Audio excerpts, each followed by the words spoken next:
حضور نے فرمایا خیریت تو تھی، آپ دیر ہو گئی، میں پریشان ہو گیا تھا، آپ نے مجھے بڑی تکلیف میں ڈال دیا۔ ایک صحابی حضور نے اعلان نبوت کیا تو وہ شام میں تھے، جب نبی پاک صلی اللہ علیہ وسلم کا اعلان ہوا تو اس کے بعد وہ واپس آئے، واپس آتے ہی کلمہ پڑھ گئے۔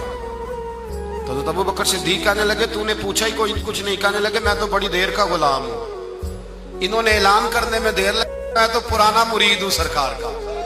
کہا وہ کس طرح؟ کہنے لگے حضور صلی اللہ علیہ وسلم سے میں نے کچھ چیز خریدی بہت پہلے، اعلان نبوت سے بہت پہلے۔ تو کہتے ہیں میں حضور کو ایک کنویں پہ بٹھا کے نا، کنویں پہ تو میں چلا گیا، میں نے کہا یہاں بیٹھیے میں پیسے لے کے آتا ہوں، گھر جا کے میں بھول گیا۔ ایک دن، دو دن، تیسرے دن یاد آیا، تیسرے دن یاد آیا۔ کہتے یاد آنے پہ بھی میں بھاگا نہیں، میں نے کہا وہ کہاں بیٹھے ہوں گے، چلے گئے ہوں گے، چلو فارغ ہو کے جاتا ہوں۔ کہتے فارغ ہو کے میں گیا، حضرت سیدہ خدیجہ الکبریٰ رضی اللہ تعالیٰ عنہ کے دروازہ نور پہ میں نے دستک دی۔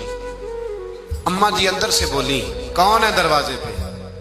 میں نے کہا میں حضور سے ملنے آیا ہوں، محمد ابن عبداللہ صلی اللہ علیہ وسلم کی زیارت کی خاطر آیا ہوں۔ تو کہتے اماں جی اندر سے بولی، کہنے لگی 3 دن ہو گئے حضور تو گھر ہی نہیں آئے، 3 دن ہو گئے گھر ہی نہیں آئے۔ کہتے اب میں کانپا دوڑا اس کنویں پہ گیا، اور جب میں وہاں پہنچا تو اللہ کے رسول بیٹھے تھے۔ سرور عالم صلی اللہ علیہ وسلم نے دیکھا تو اخلاق کی وہ بلندی، وہ پہاڑ، وہ قدریں عالی، یہاں بھی جلال نہیں، یہاں بھی زبان میں ترش روئی نہیں، تلخی نہیں، کڑواہٹ نہیں۔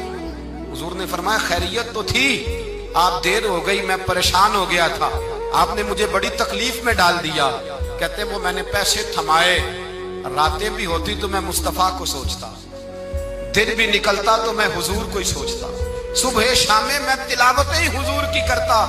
کہتے ہیں اعلان نبوت کے وقت ملک کے شام چلا گیا، واپس آیا تو کسی نے خبر دی انہوں نے اعلان نبوت کیا ہے، میں نے کہا انہوں نے دیر کر دی ہے، میں تو بڑی دیر سے کلمہ پڑھتا ہوں۔